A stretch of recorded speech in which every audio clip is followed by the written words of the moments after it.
Prepare to have your health questions answered here on Safe, Effective Natural Solutions with Dr. Todd Binkley, owner of Binkley Healing Center in downtown Ventura. Now, here's Dr. Todd. Good afternoon. I'm Dr. Todd Binkley, board-certified doctor of non-force chiropractic and practitioner of functional medicine. I identify conditions other doctors miss by doing tests that most doctors do to assess levels of normal function, where normal function has gone amiss, where you're no longer, organs and tissues in your body are no longer functioning at their peak, so that we can figure out things that you can correct with better food, exercise, and supplements. Thank you for tuning in today. Last week, we talked about dementia and diabetes and cardiovascular disease and how these things are inextricably linked. You can't have one without the other. Well, you can't have cardiovascular disease without diabetes and vice versa, but if you have either diabetes or cardiovascular disease, even in mild forms, you're much more likely to get dementia, because the increased blood sugar from diabetes damages nerves and blood vessels to your brain, and any level and form of cardiovascular disease is going to impair circulation of nutrients to your brain and cause brain cell decay, the loss of the tissue of your brain that results in memory loss and other signs of cognitive decline. So it's really important to understand, and there's more and more research coming out all the time documenting the dramatic effects. Basically, anything you've ever heard of that can cause risk to your heart health is going to damage your brain. And Alzheimer's is being called type 3 diabetes because it is often mostly, in many, many people, it is mostly the result of excess blood sugar damaging the nerves and blood vessels in the brain. We're going to talk about an exciting case study about a 67-year-old man who came in with some memory loss and difficulty focusing and concentration. His main symptom was brain fog, and dramatic improvement that he was able to see. And there's some general things that anyone can do to improve your brain health, such as managing stress levels with techniques like meditation and deep breathing or biofeedback, making sure you're getting adequate sleep, 7 to 8 hours of sleep per night, and making sure that you feel rested when you wake up. And if you don't, consulting someone that can help you figure out how to correct that.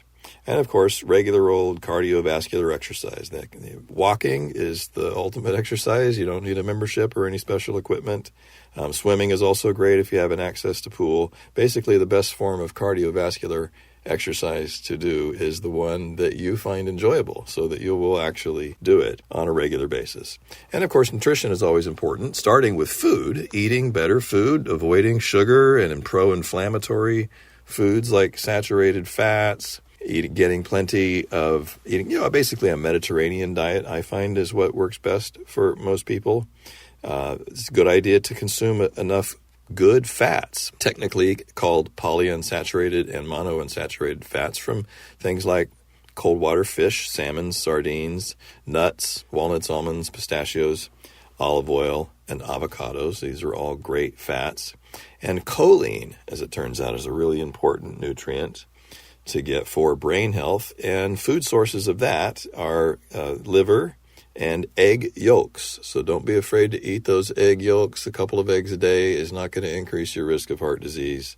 And the choline in egg yolks is good. You can also get choline for your brain, excellent brain food, from eating liver if you like that. In addition to these things that anyone can do, it's important to get tested.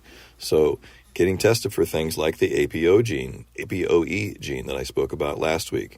There are some cerebrospinal fluid markers that people sometimes get when they go to a neurologist. Testing your blood levels of homocysteine can be an indicator of stress on and nutrient deficiencies that can damage the brain and the heart. And of course, brain imaging can show loss of brain cell tissue. And increasingly, and very excitingly, several new blood tests are in development for evaluating brain cell health and damage to brain tissues. The importance of doing these tests and basic blood work to identify general signs of stress on all of your organs and tissues, most of which can affect the health of your brain, is when you see that you've got a problem, and especially if it's an earlier sign of a problem that maybe doesn't require pharmaceuticals or medical treatment yet, but is definitely a deviation from normal function, and it's a situation where part of your body is struggling and could use some support, then taking nutrients to support, give your body the river of life that is your bloodstream, to give your body all the river of life is the metaphor I like to use to kind of understand why it's so important to give your body all the nutrients you need. Like sometimes I'll have patients that come in and I'll tell them, well, here's what your tests show and here's what I recommend. Okay, well, I want to try these things one at a time to see which ones work. Well, none of them will work. Drugs work by themselves because they directly alter cell receptors and chemical enzymatic pathways in the body. But nutrients work synergistically. They don't work very well by themselves. Some of them do, but most of them do their best job when you take them in combinations. So the big picture is to test, identify where things are lacking, and then take everything that's missing from your river of life, because you've got construction crews sitting there on both banks of the river waiting for the materials they need to do the healing and repair jobs that are needing to be done. And if those nutrients don't show up, then those crews just sit there and do nothing all day, and that's how things break down over time, just for lack of nutrients, so that the routine healing and maintenance that would otherwise occur just gets postponed indefinitely. So, for example, some nutrients that are very useful for healing the brain even after some of these signs of damage have shown up are in things like phosphatidylserine, acetyl L-carnitine, glycerophosphocholene. This is a combo product, actually, that's put out by Designs for Health called Brain Vitale. It has those things in it, a little bit of ginkgo biloba. Sometimes people can't take ginkgo biloba because it can be counteracted with some medications. But small amounts of it in this product are safe for most people. And it's even got a unique coffee fruit extract from the whole coffee cherry, so from the flesh, not the part that they make coffee out of, not the bean. And it has some well-studied compounds that are not found in coffee beans or coffee itself. So that's a product called Brain Vitale that's got some really great research behind it. And in addition to this, managing neurotransmitter acetylcholine, which is a really important part of brain health and nerve transmission and supporting healthy neurons. A product called CogniAid contains some really unique ingredients that I've not heard of. This is a new product, memophenols from grape and wild blueberry complex, and Nuganda, a high-concentration full-spectrum ashwagandha extract, along with huperzine, which has been around for a while, and ginseng, and the Ayurvedic herb Bacopa. So that's the ingredients of a product called CogniAid from Designs for Health. And then much more common than those. So those are sort of the big guns. Not everybody needs those. If you've already got some damage, those are some things that can help help your body do the best it can to heal and repair damaged brain tissue. But even before that, basic nutrition, getting a good multivitamin, adequate fish oil every day, and very oftentimes magnesium. Magnesium deficiency is rampant throughout the country, throughout the world. And there's a special form of magnesium a lot of people haven't heard of. There's at least 8 different kinds of magnesium on the market, and they are not all the same. So magnesium sulfate is Epsom salts. That's a good fertilizer for some plants, and it's fine to soak your feet in. And some people take it as, for constipation. But for supporting your nerves and muscles, a much better form is the bisglycinate form of magnesium. And then specifically for nerves, for your brain, for repairing even damage to nerves after chemotherapy, the best form for that is called magnesium threonate. So magnesium threonate, I've been seeing some amazing results with people with this form of magnesium. I'm Dr. Todd Binkley. You're listening to safe, effective, natural solutions to almost any health challenge. If you like what you're hearing here, you can listen to all of the past episodes of this show, which are available as podcasts on my website, binkleyhealingcenter.com. They're also on Apple Podcasts and Spotify and YouTube. So if you have any questions about anything we talk about in the show. You can also email me.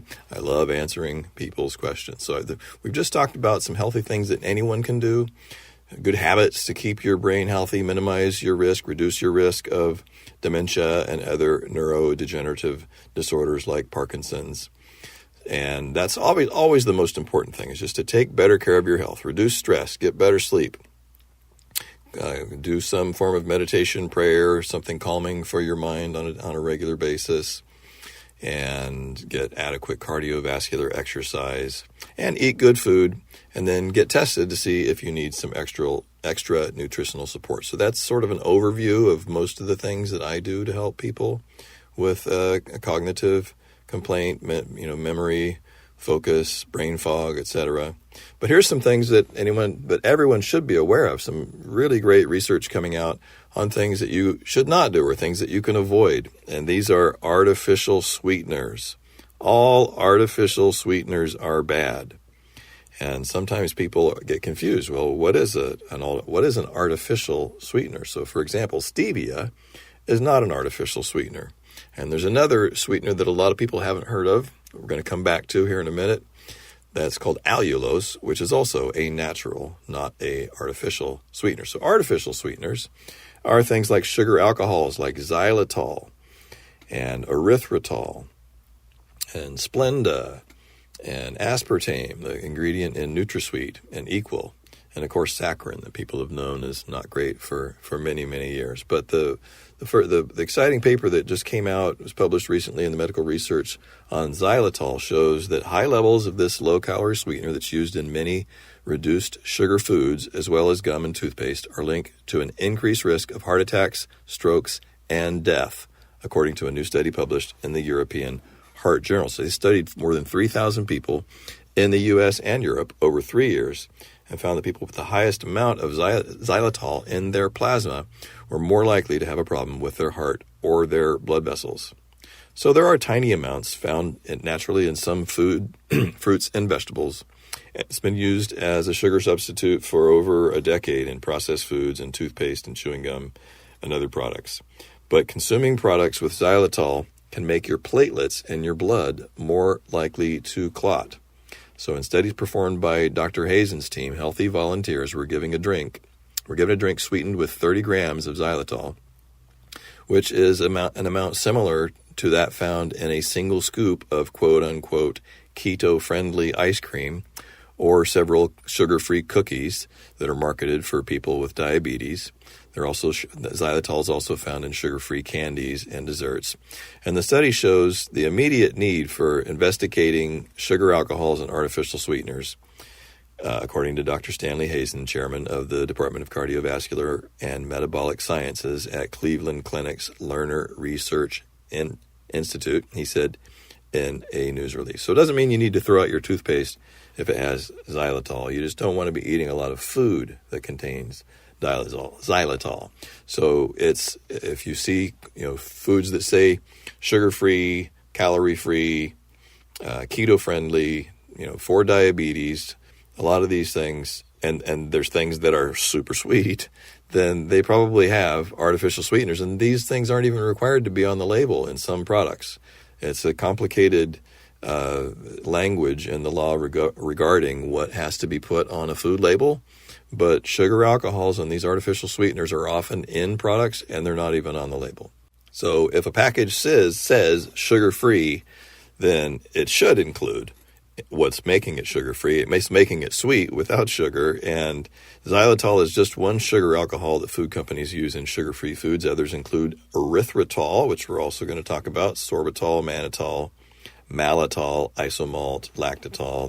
There are others. So even if a food says it contains a sugar alcohol, it might not necessarily state which one, and some of them are worse than others, especially xylitol and erythritol. So all artificial sweeteners are bad. They all have problems associated with them.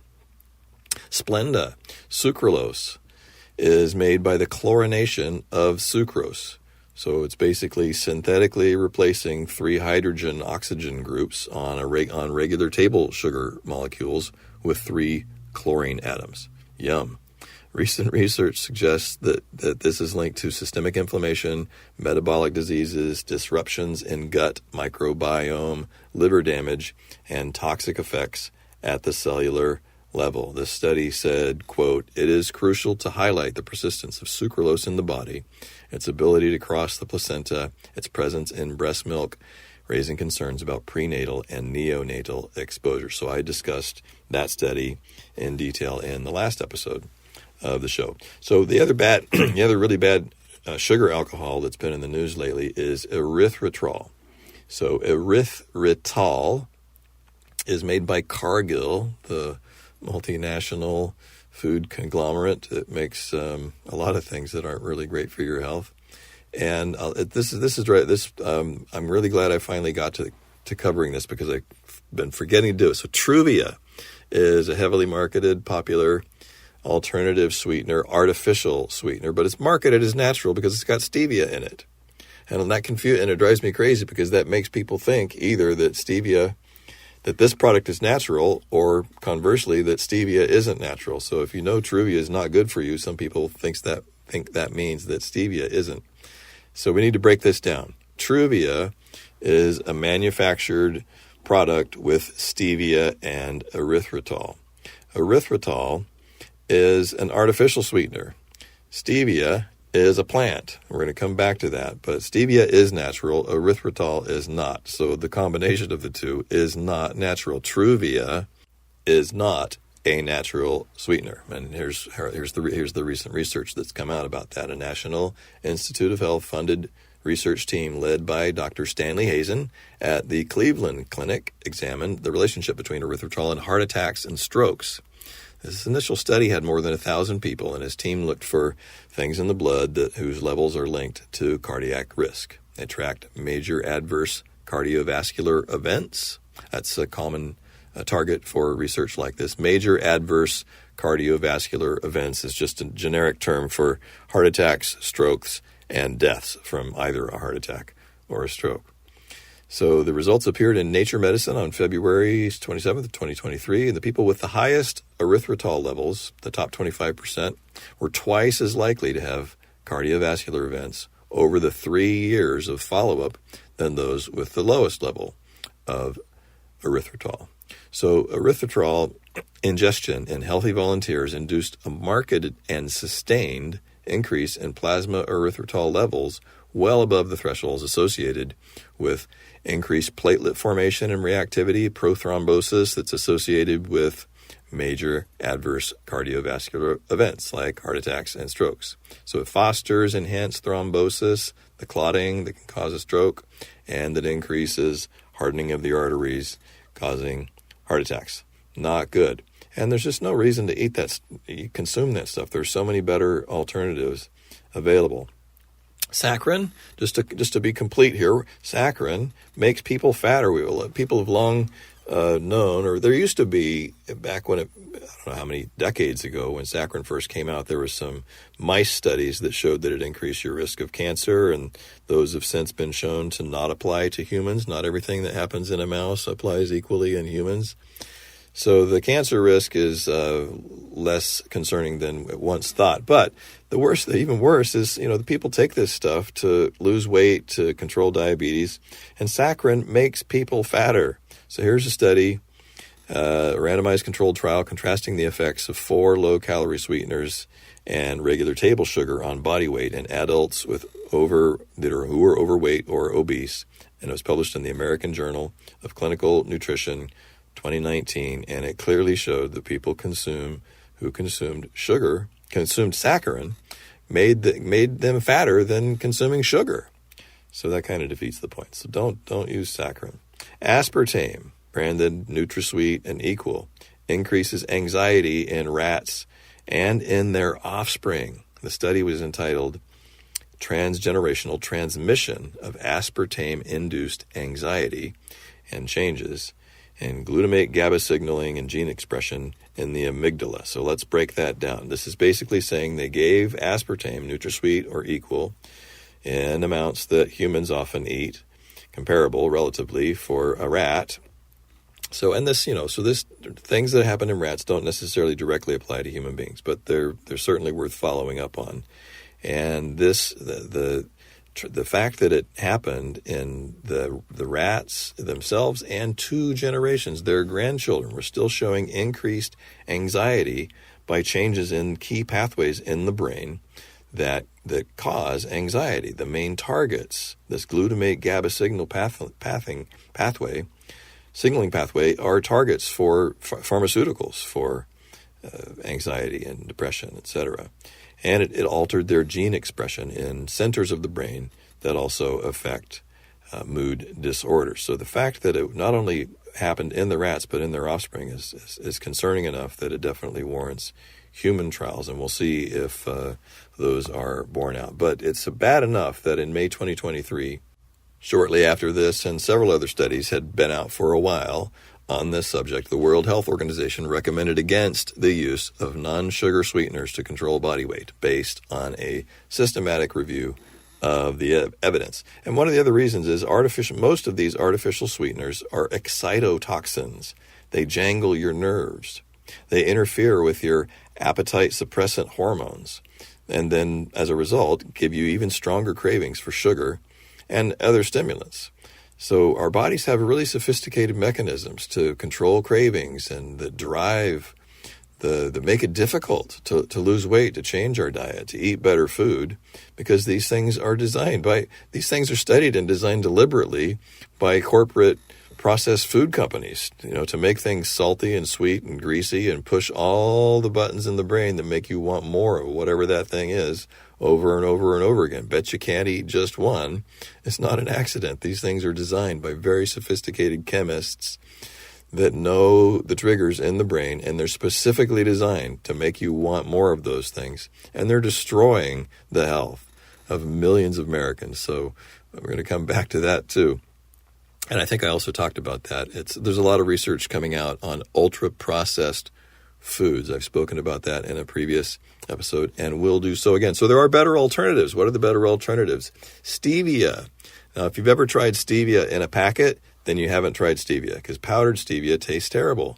But it is not an artificial sweetener. It's a plant. I have it in my garden. You can buy seedlings of it at Green Thumb here in Ventura. You can grow it yourself and chew the leaves. They taste great.